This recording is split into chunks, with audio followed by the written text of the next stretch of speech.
think you'll all agree so far so very brilliant. And it's now my great pleasure to introduce our third speaker, who is a close colleague of mine, because Thorsten Opper is Senior Curator of the Roman collections in the British Museum. So he hasn't come from Athens or Los Angeles, he's just walked across the road to be with us today. Thorsten doesn't like to be typecast too much as just a Roman. He deals with Greek sculpture too. He's also worked a lot on the history of collecting and the reception of the classical world. He was educated at Münster University and then subsequently at the University of Oxford, and he joined the British Museum from the Ashmolean Museum in 2001. In 2008, he was the lead curator of our exhibition Hadrian, Empire and Conflict, and that included, amongst many wonders, the fabulous Antinous in Egyptian dress from the Vatican, which Thorsten put on display in the Great Court of the British Museum. Before you all think of the equestrian sculpture, I should say it was on a high plinth with a coloured backdrop, and it looked magnificent. So this is perhaps not the moment to confess that it was a slightly forced decision because he was too big to fit through the doors of the round reading room. But it was serendipity because he looked magnificent in the Great Court. Thorsten's numerous scholarly publications of around that period were, of course, on Hadrian, Hadrian and matters connected. But it was while he was working on that exhibition that he was able to forge really warm and close friendly contacts with colleagues at the Villa Adriana at Tivoli. And because of that, he's now conducting a fieldwork project in Hadrian's villa, in the Pantanello area, the little bog, the part of the site that's just outside the main door, which we know from 18th and 19th century records was the find spot of some of the most magnificent sculpture ever to come out of Hadrian's villa. And so his project is partly survey, it's partly excavation, it's also partly an archive and record project, trying to work out what the Pantanello was, what it was like, why the sculptures were there, how it integrates with the rest of the villa site. And that project, our British Museum project, is also graciously and generously sponsored by Christian Levitt. And that had the delightful effect that we all did a visit to Hadrian's villa, Thorsten, Christian and me, and Benedetta Dembry, then the director of the site, very enthusiastically spent a whole day with us and took us round. The only problem was that we spent rather too long over a long lunch, and so because it was winter, the sun set and the moon rose, and we were still walking around Hadrian's villa with all the guardians of the site rushing after Dottoressa Dembry shouting, "Dottoressa, you're going to fall in a hole, have a torch." So I have often said to Thorsten that he could probably market Thorsten's tours of Tivoli by moonlight if ever he wanted to. It was, I'm sure Christian will agree, a really memorable visit. So I can with some confidence say that even in the dark, Thorsten knows Tivoli like the back of his hand, so there could be no better person to speak to us about sculptures from Hadrian's villa during the age of the Grand Tour. Thorsten Opper.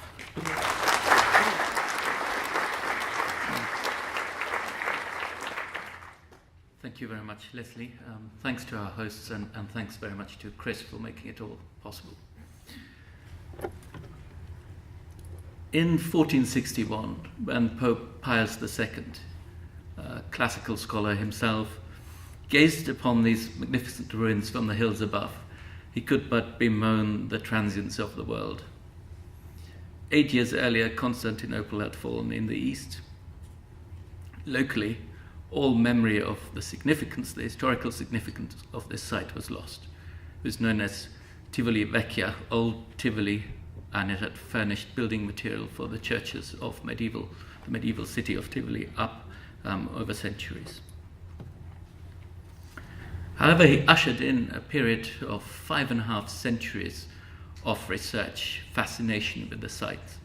It attracted treasure hunters, artists, architects, scholars increasingly. And really what I want to do now is show you how in the 18th century, eventually the site came to be regarded as a sort of museum in its own right, a vast collection of treasures from all over the empire, and how that interpretation had an influence on the formation of probably the leading antiquities museum of the Enlightenment in Rome itself. So we'll spend a lot of time going over the back history in the 17th, 18th centuries, and then I'll talk briefly about what goes on at the site now and where perhaps research takes a different course now. The villa was, of course, filled with sculpture. It was interesting to see the talks earlier. They're all out of context, and we'll go back to that. But there must have been hundreds. The only sculptures you can see that have remained are the ones found in the 1950s, here on the slide by the so-called Canopus. These are replicas. The originals are in the Villa Museum, the Antiquario, just behind it. Everything else has gone. There are a few empty bases. There are lots of niches in walls, and that's all we have. Just to reacquaint you with the site, Villa Aelia, Villa Tiburtis, Villa Tiburtina, as it was called in antiquity, is of course the largest Roman villa known from the ancient world. It's about 120 hectares in size. That compares to Pompeii, within the walls of about 70 hectares. The exact limits of the site aren't even known today. That's part of what we're researching now. It's situated maybe 3 hours in a carriage or on horseback east of Rome, 27 kilometers east of Rome, in the foothills of the Tiburtine Mountains, on a long tufa spur, a plateau that slopes gently from south, which is here on the right, down to north, here on the left.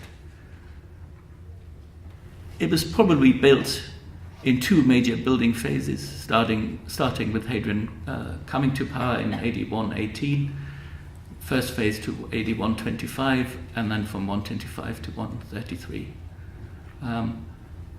It was used after Hadrian's death. We know that for certain. We'll come back to that. We don't quite know for how long and to what extent there were further changes. Everything is on a vast scale. There's a Republican core here, so that was a pre-existing villa. The expansion started then here, this way, down that way, these structures, and then in the final years, the Hospitalia, this complex here, and this area here. So really what we're looking at are multiple facilities to entertain vast numbers of guests. The residential areas here, high status areas. There are bath buildings, 3 in number here, there, and there. There are 2 theatres here and there. And all these structures are really for entertaining senators, guests from all over the empire. A vast site. After the Pope's visit, we have the first recorded artists and architects who come to take measurements, make drawings, and so on. Really the first one of greater significance and importance is Piero Liborio, an architect who worked for Cardinal Ippolito d'Este in the 1550s and 60s.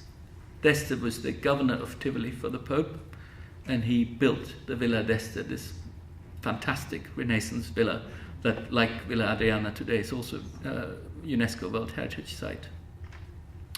And Piero Liborio really stripped Villa Adriana of anything that was useful. As always, coloured marbles. After antiquity, spolia were the only source of coloured marbles. Statuary and whatever else he could find. Architectural pieces, columns, capitals, and so on. And the villa here is almost a Renaissance evocation of what Hadrian's villa was. Residential, huge parks, water, very important fountains and so on, lots of statuary.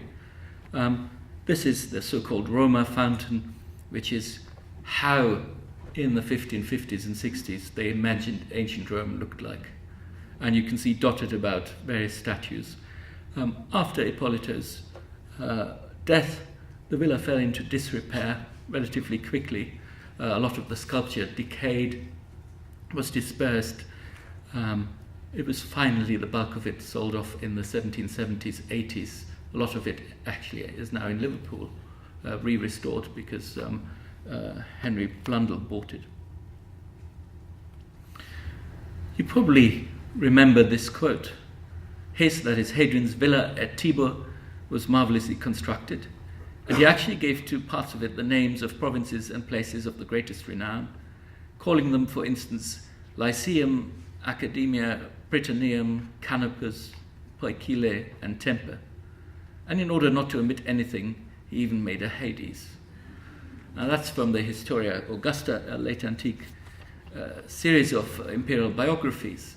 And what Piero did first, and it has haunted scholars ever since, is in examining the architecture of the villa, he began to apply these names. So he tried to identify these buildings.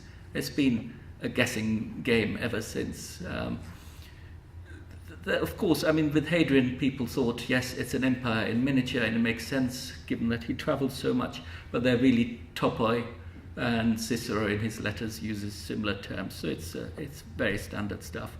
But this is still being applied, and particularly, I think, in Italian guidebooks and so on, they still use these terms, but they're pure conventions, and we can't prove any of them. After Piero, there's more. Antonio del Re is a local historian in Tivoli. He writes a book on the antiquities of Tivoli. He again repeats a lot of what Piero found out, really good information. And then later, the Jesuits are quite prominent in Tivoli. They own part of the villa. There's a Jesuit college up in the city, and Athanasius Kircher, who's a sort of polymath and heads the Jesuit Museum in Rome, he also publishes a long section on the villa, the Celeberrima, the most famous villa in his Latium. And there's a new edition, a printed edition of a map, a large-scale map of the villa by Francesco Contini, who had also worked for Cardinal d'Este. The map is published almost as if he'd only slightly edited Ligorio's earlier work. Ligorio's map was used by scholars at that period still. It's now mostly lost, but Contini really went out, took his own measurements, and so on. The site is vast, it's difficult, hugely overgrown, so it's a heroic effort, and it's a very good map. Some structures, however, are fairly invented. Nobody, for example, believes that this theatre really existed. It's a misreading of Piero's text. But that was published and used. Now here's the site. It was agricultural land, vineyards and olive groves divided among many, many farmers. In the 17th century, we see the first major landowners. In the so-called academy, this southern range, it's the Bulgarini family. This has always been private, and they own it to this day. So as a tourist, you can't visit it, but they took good care of it. And then in between, you have these relatively large landholdings by the Jesuits, and they comprised really a key area, the so-called Canopus here, but it extended outwards. Because you have to look at the maps and the various cadastral documents in great detail, you really need to know who owned which parcel of land. Otherwise, the various topographical references, and they're not very detailed, make no sense. And really, we'll go back to that at the end of the lecture. People have tried to identify or associate certain groups of finds with certain buildings and identify the buildings that way, and it usually doesn't work. We'll see. There are many finds from the earliest periods, but they're very hard to track. Often we just have descriptions, or they're dispersed. So we can begin in the mid-17th century. There are these famous so-called Barberini Candelabra. They were excavated by Semplice Bulgarini on his land and then given to Cardinal Barberini. They were later acquired by the popes.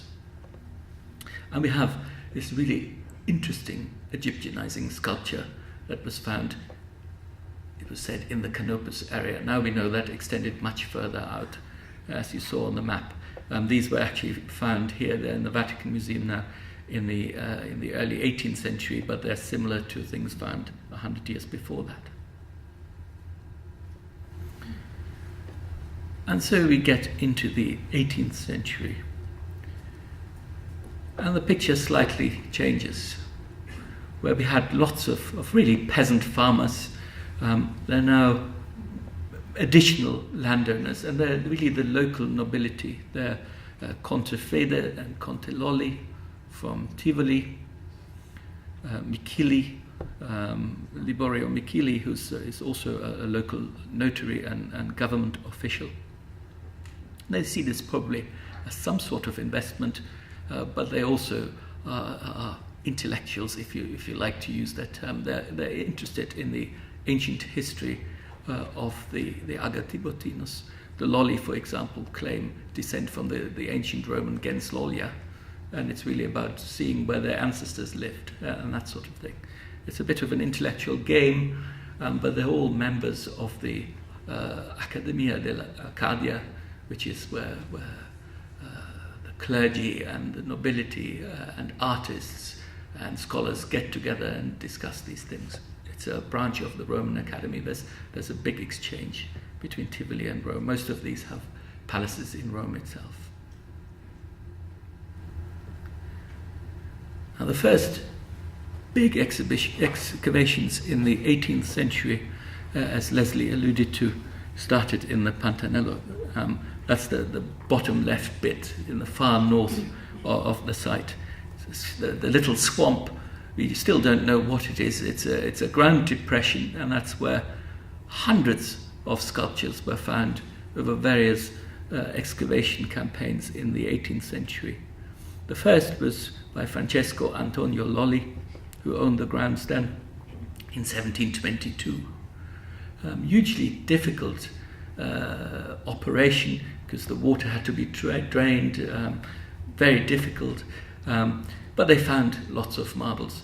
You can see a mix. There's another Egyptian-style figure, relatively well preserved, in the top left.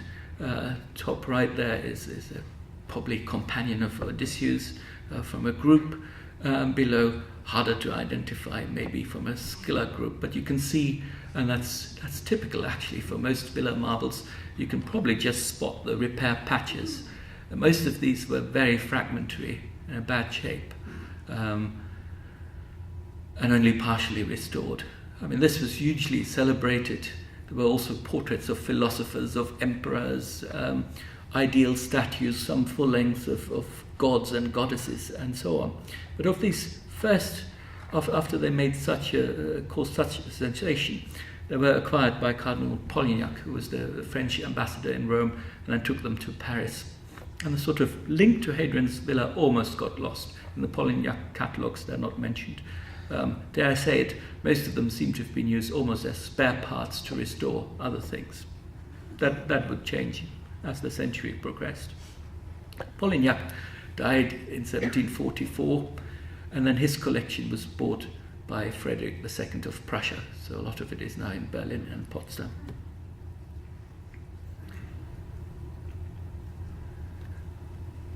And that, because it was so prominent, everyone in Tivoli knew about it, that seems to have attracted other people to come and work at the villa. It really became a playground of cardinals. You had to be, there was always a bit of digging with license or without by the odd local, but it was nobles and often senior clergy from Rome who got engaged there. And with Alessandro Furietti, it really is a change. Before, this was a site that spoke to the glory and magnificence of ancient Rome in very, very general terms, an imperial villa. Now we see a slight shift where they really think they begin to find Greek art here. And the first key find is that famous mosaic on the upper left, the dove mosaic. Furietti strikes a deal. That's the way it works usually with the Bulgarini, these landowners in the Academia. Law stipulates that there's a share. The landowner gets 1/3 of the fines, the excavator gets 1/3 of the fines, and the Pope gets 1/3. And he has the right to all of them, but he has to reimburse the other two parties. So Furietti is really successful. He finds in a small room there this mosaic, which was much bigger. It's now framed like a picture. It's not actually huge in size. It's in the Capitoline Museum on a wall. But below that, you can see that the border was much wider. It was a much bigger mosaic. And at the time, they cut it up in pieces. Some were used as tabletops and so on. The fragment you see below is actually in the Victoria and Albert Museum in London. And why was he so excited? He published this book, Furietti, and he describes exactly the moment of discovery and how he sort of immediately realized what he'd found there. Because what he did is he associated this with something he'd read in Pliny. Pliny, the elder, in the book 36 of his Natural History, describes a mosaic by the famous mosaicist, late Hellenistic, Sosus of Pergamon, which seems to show exactly that. Doves on a bowl of water. And he says, this is it. I've found this. And he publishes almost immediately this book on ancient mosaics, which is it's actually a very, very good scholarly work, which gathers all the ancient sources and the evidence. And immediately this becomes extremely famous. And his luck doesn't run out. The next year, he finds, again, two sensational sculptures, more than two, but these are the two key ones, a pair of centaurs in this dark marble, and they again, immediately are the talk of Rome, become enormously famous. They're probably then for a period the best known antiquities in Rome. Why are they so significant? Because by coincidence, they have, I don't know if you can make it out, they have inscriptions on their plinths, and they're inscribed in Greek with the artist's signatures.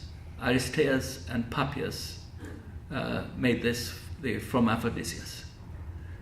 So again, you have Greek names, and he begins to associate that with the quote from the Historia Augusta, and there's a sense that really Hadrian brought all these fantastic artworks from Greece. Again, this is engraved straight away. These engravings are circulated, and they're extremely famous. The Pope is desperate to acquire them. Furietti doesn't want to part with them. He's therefore not made a cardinal for many years as a punishment. Eventually he gets there, and then after his death in the 1760s, his heirs finally sell to the Pope, and he puts them in a museum. This is another find from the Academy area. Again, it's a satyr. It may remind you, just in coloured stone, of some of the things you saw from the Villa of the Papyri. I think there's a pattern here that we don't have much bronze, but we have these very new, fashionable coloured stones. And we get back to that. Again, this is super famous. There are other people active at the time. Alessandro Albani, another cardinal. He's nephew of the reigning pope. He excavates all over Lazio, including Tivoli, and in the 1750s, 60s, he has this huge villa built just outside Rome, the Villa Albani, and that is to receive guests, entertain, but really to show off his enormous collection. If you look at it, the main bit you see here with the portico and so on, that already is influenced by what was thought the ancient way of displaying sculpture and trying to reproduce it. It also had a small room, a cabinet, that's called the canopus, where he displays his Egyptian-style sculpture. So again, they link that back to the villa. And in the Capitoline Museum as well, early on, there was a room for Egyptian-style sculptures, also called the canopus. And there's the famous, of course, still in the villa today, the famous relief of Antinous, Hadrian's companion and lover, that was also found in the villa. But there was no Weber, who at the same time was busy in Naples, so there are no records of anything, where anything is found. All we have is lists. Sometimes we can identify pieces, often we can't. Another excavator is that Liborio Miquellee, and he owned land in the center of the villa near an area called the Cento Camarelle. And in about 1739, 1740, he has a stroke of luck and finds these statues, probably a few more things, but these are the main ones. To the left is that Antinous Osiris we were fortunate to have here for the exhibition, and Lesley will remember him fondly. There's a Hippocrates, and there's a mirror version of the so-called sandal binder, a Hermes type. These again straight away cause a sensation because they're extremely well preserved. They're very large scale. You can see the highly polished marble, and there's very little restoration on them. We come back to that. They're really that's quite an exception, and perhaps linked to the fact that they were found in these, whatever we might call them, storerooms or so on. So that looks like a purposeful deposition in antiquity. Miquellee is not like Furietti. He gives them up fairly quickly. He donates one to the Pope, sells the others, and in return, for about a decade, he and his brother get the monopoly in the Papal States on tobacco. So that's a fairly good exchange. So gradually, because Alessandro Albani, who liked gambling as much as excavating and collecting, had accrued huge debts, he had to sell his first collection in the 1730s, and his uncle the Pope kindly bought it and put it in the Capitoline Museum, which thereby became the first public museum or municipal museum. It's really for the people of Rome in Europe. And then, and as it accumulates till the 60s, this is the central saloon in the Palazzo Nuovo. So the heart of that new museum, and it is almost like a little display of villa sculptures. So you have you can just see them here, the Furietti centaurs. There's other statues, and by the way, these are also coloured marble statues here from another of Hadrian's villas at Anzio that also came from an Albani excavation. So that's what you could see about the villa in Rome in terms of sculpture. If you were on the grand tour, well, what did you do? You could hire a local cicerone, a tourist guide, like you see him depicted here on the left in 1751. If you were German, you had your guidebook. The Baedeker equivalent is the Volkmann, but of course they're Italian and English and mostly French guides as well. These guides really try and evoke the magnificence and the grandeur of the site.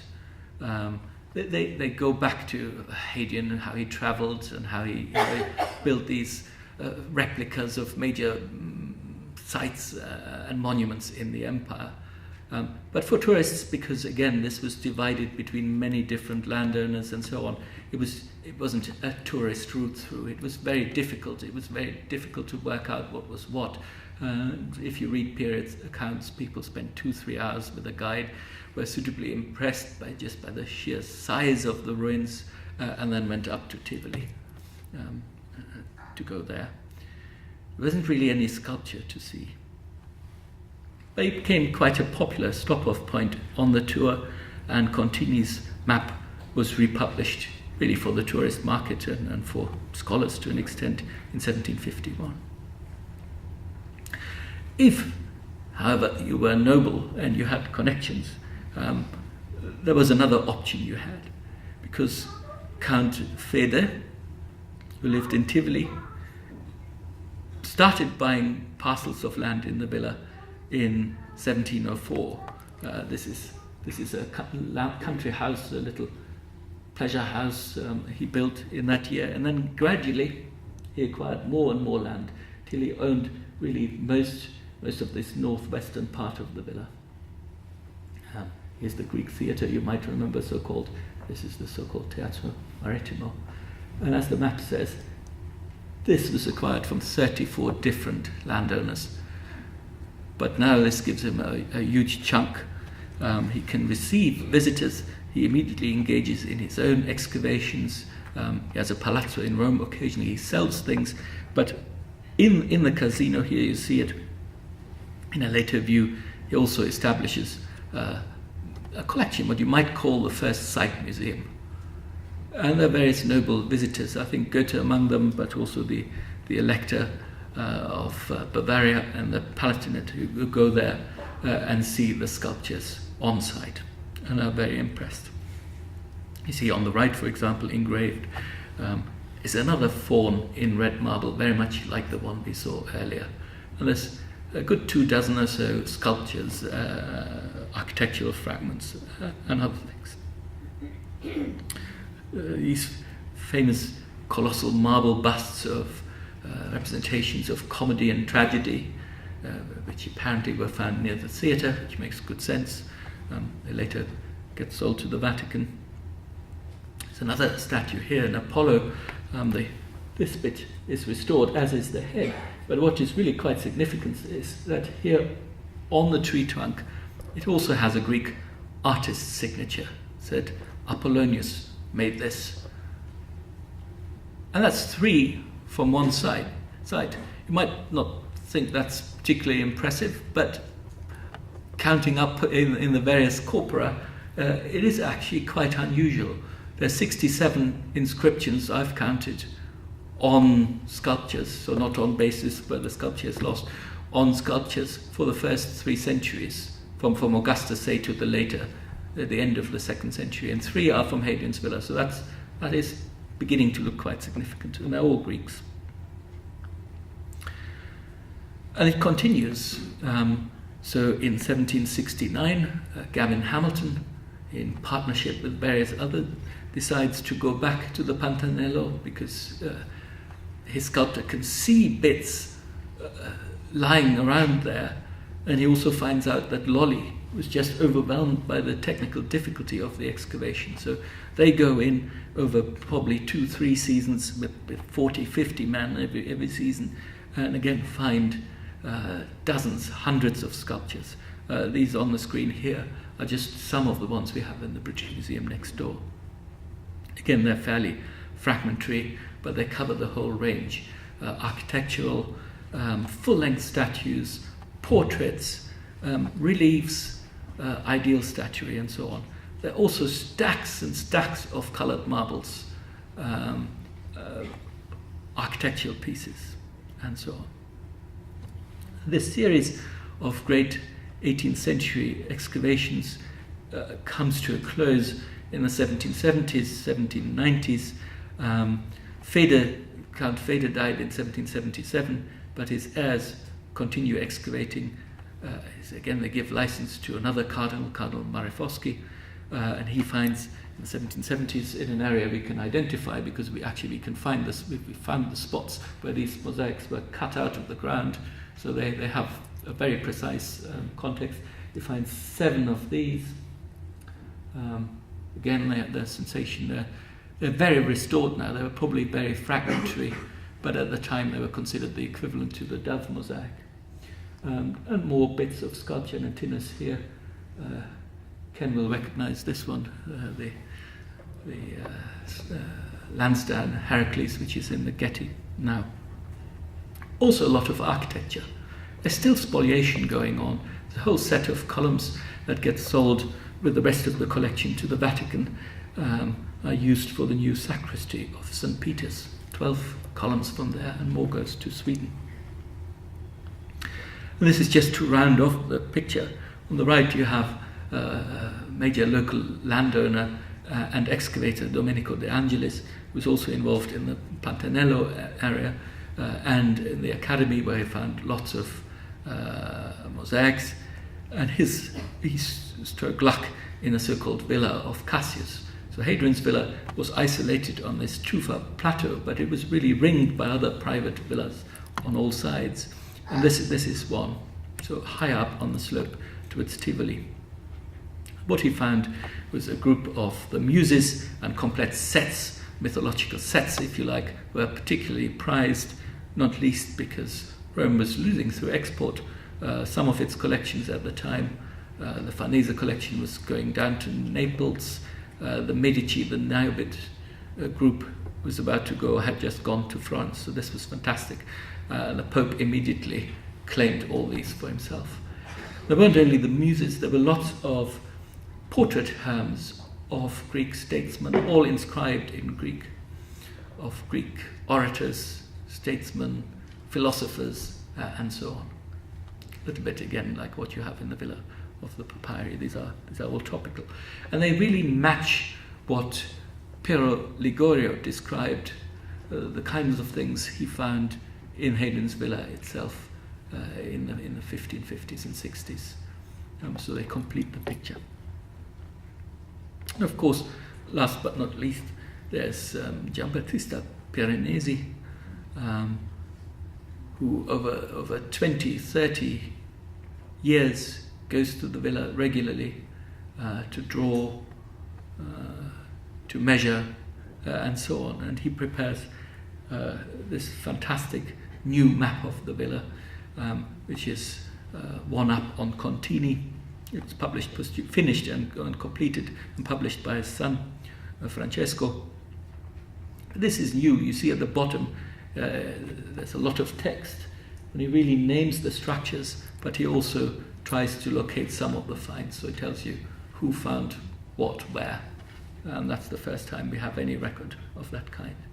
He's of course best known for his vedute, the views of the villa and of various other antiquities in the area for the Grand Tour market. They're hugely impressive with their somewhat exaggerated dimensions. You can see the scale of the human figures on these, and they combine, of course, in a sort of camera obscura way, separate viewpoints. So you can't, with a modern camera, you can't get that, but it creates this overpowering grandeur of these monuments. These were sold early and separately, but it's really quite likely that he planned a major book on the villa that would have included some of the finds as well. He's known for these often hugely restored, ornate, decorative pieces here that found a great market with grand tourists, not to everyone's taste, and he was considered a bit flamboyant and going far away from antiquity. But he really saw one of the great Roman contributions to ancient art being in ornament and so on. And really today he's seen as someone who pioneers what will become the Empire style a few decades later. Totally different is Winckelmann. He was Cardinal Albani's librarian, then became the papal commissioner for antiquities. So it was his job to assess sculptures, see what should be claimed by the Pope, what could be exported, and so on.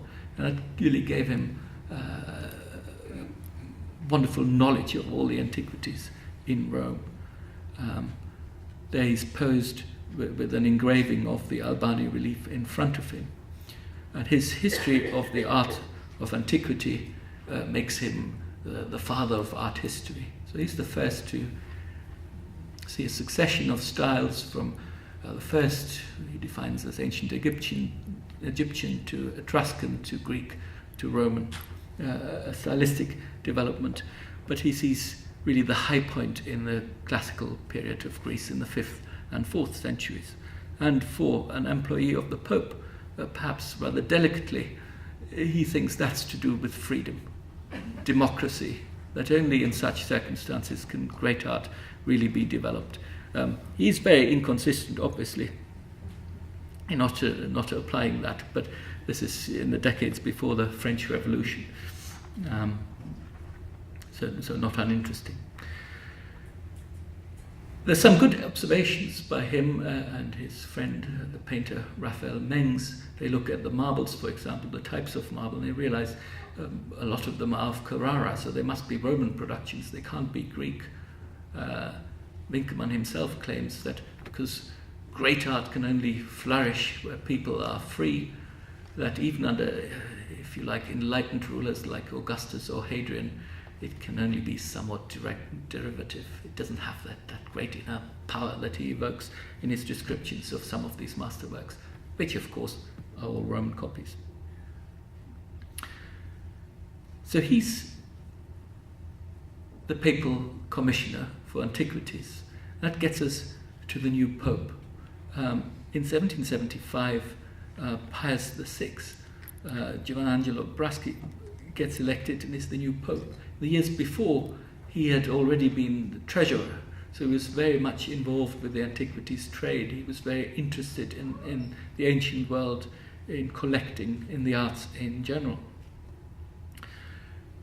And his first project, he was probably closely involved with his predecessor's new museum. There'd always been art collections in the Vatican. They were centered, the famous Renaissance ones, including all the sculptures described by Winckelmann, the Laocoon, the Belvedere, Apollo, and so on, were in this courtyard here, the Cortile Ottagono. But that had fallen almost into disrepair. It wasn't much visited. It's described as similar to stables in the 1740s. And under Clement XIV, the previous pope, they really begin to turn this into a proper museum. And Braschi is closely involved. So they erect this porticos around here, you see it here, which really dignifies this space and gives little temple-like settings or cabinet-like settings for these famous statues. And then the museum is expanded outwards. Here's a statue gallery, and there's the beginnings here. It's a short reign. He dies in 1774, and Braschi takes over, and he immediately devotes a lot of money and energy to expand the museum even further. So here is the Museum Pio, the pious bit of the Pio Clementino. And that is sensational in that it really evokes the setting of an ancient villa or ancient buildings. This would be the main entrance. So here you'll see pictures of it in a minute. The room of the Greek cross, which is probably could be related to a room in Hadrian's mausoleum. You have this rotunda here, which reminds people of the Pantheon or similar structures of the time. This becomes the room of the Muses with this octagonal central bit and lateral vestibules, which you can link to structures in Roman baths, but also in Hadrian's villa. And the room of the animals here as well. This gets expanded, the statue gallery. For that they knock down an ancient Renaissance chapel with Mantegna frescoes in them. He's really very involved. I mean, this all the account books and so on are preserved. He sponsors excavations. In the first 5 years of his reign, it's reckoned there are about 130 excavations that yield 600 sculptures just to furnish this. It's partly to protect the ancient heritage of Rome and the Papal States. It starts really with the acquisition of the Mattei collection that was otherwise would have gone abroad in 1770, but it becomes more than that, and it's to re-establish the popes and the Papal State as a major cultural and political power in Europe. The Pope, you see him here inspecting the building site. He visits frequently, already from the outside. That's the Sala Rotonda here. This is not so different from structures in Hadrian's villa, I'm sure you'll agree. And here a view over the Roman countryside. Again, this becomes almost like a modern museum machine. There's the Pope, the centre.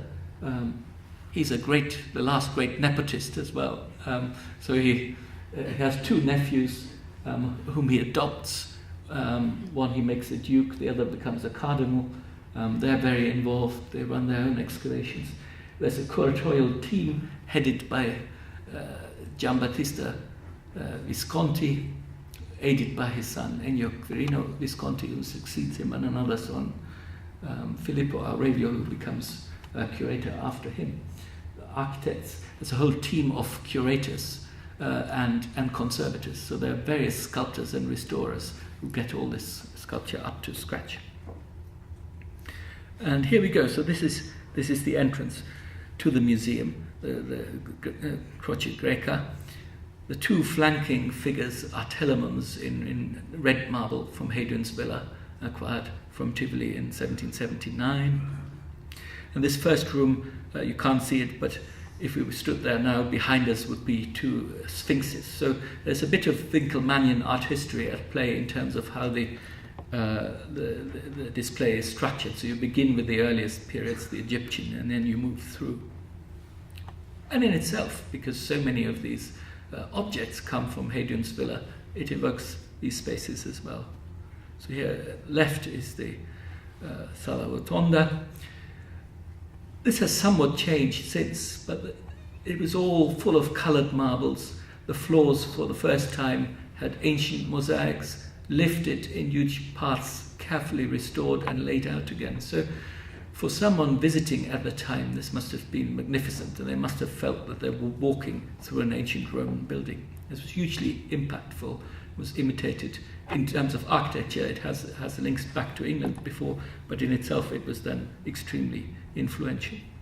To the right, the Room of the Muses has this group, and it was full of these herms of Greek orators, statesmen and so on. So from ancient Rome with the gods, and major figures, emperors and so on, you go into the Greek sphere. It's really the shrine of Apollo that's evoked here.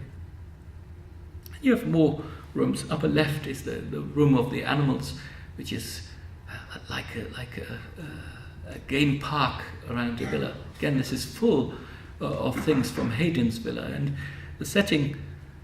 There are more rooms, a room of candelabra and so on. If you try to take the sculpture from Hadrian's villa and put it into categories, you would almost end up with these sorts of rooms. There are things from many other excavations as well, but they really give you that sort of context. On the bottom right is the room or the cabinet of the masks, and you see there on the floor some of these mosaics, again from Hadrian's villa. And the balustrade, it's all designed. There's one design language going through. These are little miniature telemons from the ones we saw earlier.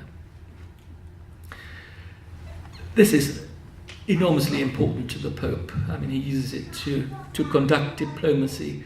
There's a soft opening, if you like, or not so soft, given the occasion. In 1784, the new museum, it continues for another decade or so, but the King of Sweden, who's a Protestant, comes, and together they go through. And Gustav then buys more antiquities and opens his own museum. There's a direct comparison between the Pope and the ancient Roman emperors. So in the ceiling decoration, he, who's also called Optimus Princeps, he likens himself, I mean, there are his deeds on one side and then the emperors on the other, to Trajan up on the right and Hadrian there on the left. And it's indeed Hadrian supervising construction of his villa. You can see on the map that's being held out, this is exactly the area here. So it's very accurate. And there's clearly a link being made between construction of the villa and what it entails, and construction of the museum, which isn't necessarily just an academic institution, of course, but it's a treasure house, and it's to show the prestige of the popes. It's how the popes and probably the emperors competed with their predecessors just as well. Here on the left is one of these finds from the villa of Cassius, a portrait home of Pericles, actually two, so we have the other in the British Museum. And you see that little statuette of Pius VI leaning on the herm. He is the new Pericles. He's the one who leads the Papal States to a new pinnacle of political and cultural might. But rather like Pericles in Athens, it wasn't to last. The French invaded in the 1790s, and the Pope dies in French captivity in France in 1799, and many of the top marbles are taken to Napoleon's museum in Paris. Just going back, it wasn't only about acquiring these sculptures, it was acquiring the villa itself. As I said, he had two nephews. One is Luigi Braschi-Oneschi. He gets adopted. On the right, he's married to a rich heiress in 1781 by the Pope himself in the Sistine Chapel, showered with money. And with that money, well, first of all, that's the last big papal palace in Rome. They have constructed from the 1790s on, Palazzo Praschi, near Piazza Navona, and they acquire land. They purchase a dukedom, and they buy up most of the villa. In 1781, the Jesuit order has been dissolved in 1774, so that land is now available. Braschi buys it, and then finally he buys what used to be the Federlands in 1803. So they own now the entire villa. They really make it theirs. I'm sure for prestige reasons, and also to get more things. There must be more excavations. That is essentially the land that is now the state-owned archaeological site. So in 1870, the last Braschi sells it to the Italian state. Well, this is a quote you might know. We move into the world of dealing now. There are many different concepts of... Do keep an eye on the time. I will. Yeah, okay. Many different concepts of what is Greek. In the earlier tradition, it's very simple. Portraits and so on are Roman, anything ideal is Greek. For people like Hamilton, it's about quality and style, so the level of craftsmanship, and they begin to look, if it's a Greek marble, that's Greek, if it's signed by a Greek. For Winckelmann, obviously, it would have been different. Just very briefly, these marbles get, of course, sold to nobles all over Europe. You have the Townley collection with the Townley Discobolus painted prominently there in front. Lansdowne House, also in London, a gallery of the King of Sweden, and we could add countless others. So that's the state of the villa, the close of the 18th century. Let's finish, keeping an eye on the time, let's finish by looking at Hadrian himself. This notion of maybe masterpieces or something like that being in the villa. This is a triumphal procession. Of course, Greek art came in vast quantities to Rome during the Republican period. Booty. There was, however, then fairly quickly a convention that should be dedicated, displayed in temples or in porticos. Ex manubi is out of booty, but it's the gods, not really the generals, although some keep it. We know very little about Hadrian's own collecting preferences, but there are some sources, they're quite interesting. Before I get to that, there's one instance, actually, from Augustus and Agrippa on, there's really an understanding that this art should be in public hands, in sanctuaries, and so on. And there are only a few transgressions. Tiberius, for example, Pliny mentions, takes Lysippus' famous statue of the Apoxyomenos, and he keeps it in his own cubiculum, in his own private bedchamber, together with a famous Greek master painting. And the populace protests, and he has to hand them back. So it's an exception. Now, about Hadrian, Suetonius tells us that he came across an early little bronze statuette showing Augustus with an inscription, and he donated it to the emperor, who loved it so much that, again, he kept it in his bedchamber with the statues of his lares. So it's very personal, very intimate. We know from another source that he had a huge gem collection. He loved gems. He had a huge collection of them. One of his freedmen tells us in the book Phlegon of Thales, the Book of Marbles, that Hadrian had inherited from an earlier emperor a real centaur that was preserved in honey. probably some contraption, and you couldn't quite make it out in a pot of honey, I'm sure, or vat of honey. But all these are real collections, and they remind us more perhaps of these cabinets of curiosity. It's quite an apt comparison. Now back to the villa. As I said at the beginning, this is about modes of display and so on. Nothing almost has been found in situ. This is just a rough, not complete, a rough set. There's very little. There are at least 2 lime kilns that were found, probably more. There's the statue dumps full of fragments. There are very few things that maybe were discovered where they've fallen. The only perhaps in situ is this very fragmentary Venus that was found in a bath building by a shallow pool of water. It's actually the only that gives us the correct context probably for this type of statuary, because she's meant to look into a pool of water and see her mirror image. There's some that look like they were discovered as they fell millennia ago in the Canopus, and they were excavated in the 1950s. But again, it's a mix. There are fragments missing, so I'm not so sure about this either. The most exciting bit, really, I think, recently in terms of research, is new samples and the discovery of new marble quarries, particularly the Göktepe marbles near Aphrodisias. They clearly supplied a lot of sculpture, and it's turned out that all the pieces signed by Aristeas and Papias are actually Aphrodisian marble. There's a strong link between the sculptors and their marble, and that's the way they travel with their product, finish it in situ. And there are all these Greek marbles. Always remember, Hadrian is the one who donates almost 100 columns to a gymnasium in Sardis, in Smyrna, of Phrygian and Dokimeon, porphyry and so on, and to Athens. And clearly he probably did the same for his villa too. I would just finish by saying that rather than looking for individual masterpieces, we should think of the villa and the decoration as a carefully thought out but very comprehensive sculpture, all-encompassing sculptural program. It's really decoration. I think the example of 18th century practice with piers is quite illuminating. It's statues, but it's also reliefs, it's architectural friezes, it's capitals. They're all linked together.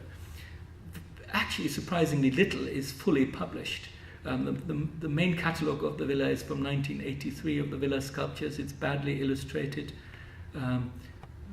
Many pieces are not quite attributed securely, but there's more. And if you look at these, you can really get whole series. It's very hard. This is what things looked like in the storerooms. So extremely fragmentary. Everything has been moved about, and sometimes fragments that might come from similar groups were found at different ends of the villa. So really, I think not a good way trying to identify certain buildings that way. It's really the seriality that Roman art gives you that is at play here. That often pairs or numerous replicas of the same type. In the middle is the Townley Discobolus in the British Museum to the left, excavated at the same time, one in Rome. The Townley Discobolus has an ancient head, but not one that belongs. It probably belongs instead to the statue on the right, which is in Munich. It's a sandalbinder type. But the Vatican one is restored after the Townley with the wrong head. Some types come up in huge number. There are only 15 or so replicas known of the sandalbinder type. 3 are in the villa. That reminds us perhaps of Arrian, a friend of Hadrian's, a governor of Cappadocia, and there's a famous reference where he asked Hadrian to send statues. First of all, a statue of himself, because the one he found locally is a horrible likeness and not worthy of the emperor, so Arrian wants it replaced. He also wants the cult image replaced, so a statue of Hermes. That's probably a very recherché philological approach where they find really a suitable original and have that replicated. And maybe that finds echoes in the villa. And finally, I think it's perhaps time to go back and look at some of the formal things.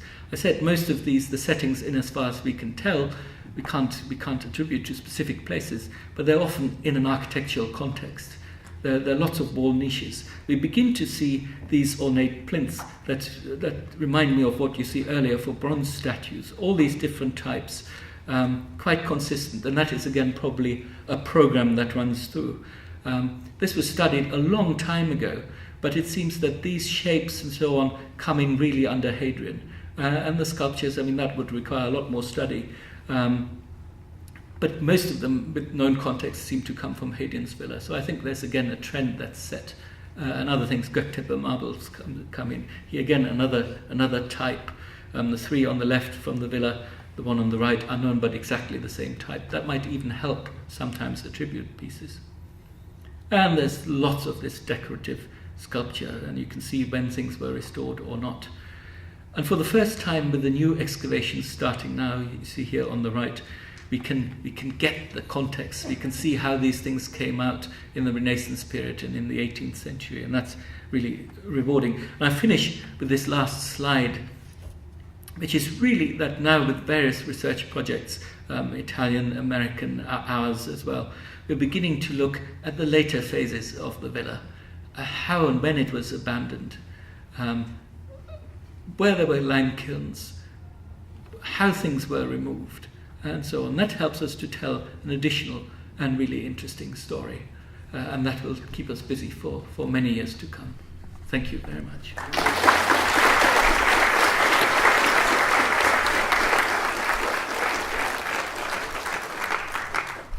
Because Thorsten's a very close colleague, I'm allowed to tease him a bit and say you can see how the sun went down and the moon rose and you're still talking about... Sorry. No, not at all, I'm only kidding. Just literally, I think, two questions, because we mustn't steal from... yes, the gentleman at the back. Yeah, do wait.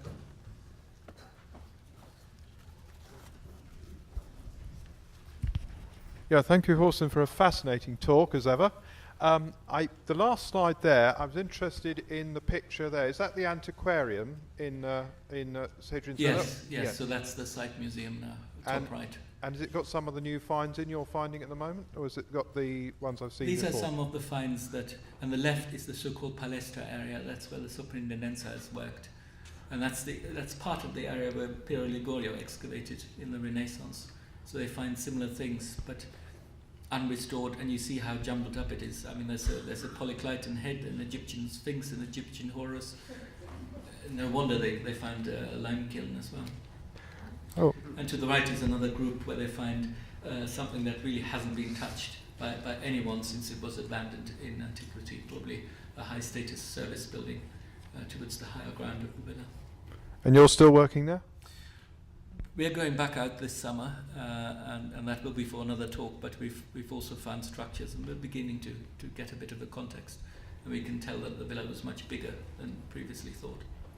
Thank you very much.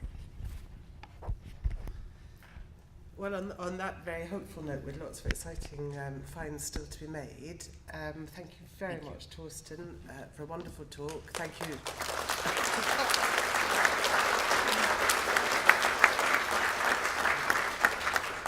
Thank you to all three speakers on what I like to think of as my team. And now it's time to hand over to Dr. Michael Squire from King's College for his team of three speakers.